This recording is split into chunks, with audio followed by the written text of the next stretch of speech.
लवन नाति नातिनी बोकेर लिएर आउँछु नि ड्राइङलाई पनि नि गरिहाल्यो मेरो आफ्नो चाहन्छ के हो ल्याउनु ऊ भयो यत्रो भाडा भेट्नु बसेर गएकै भाउजू बिहा चाहिँ होइन कता काम गर्दै जानु पाहुनाहरू त आएर पनि गइहाल्यो फेरि यस्तो खाले पाहुनाहरू तपाईँहरू नआउनु नि कोही कोही बेला घुम्दैछ भयो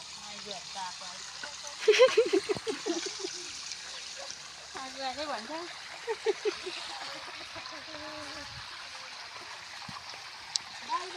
बाई बाई गएको ल दाइजु बाई बाई राम्ररी जानु हुन्छ पुगेर फोन गर्नु हुन्छ नबिर्सिनु हुन्छ हजुर हुन्छ बजु लौ रामसिला जाऊ ख्याल गरेर okay by by by by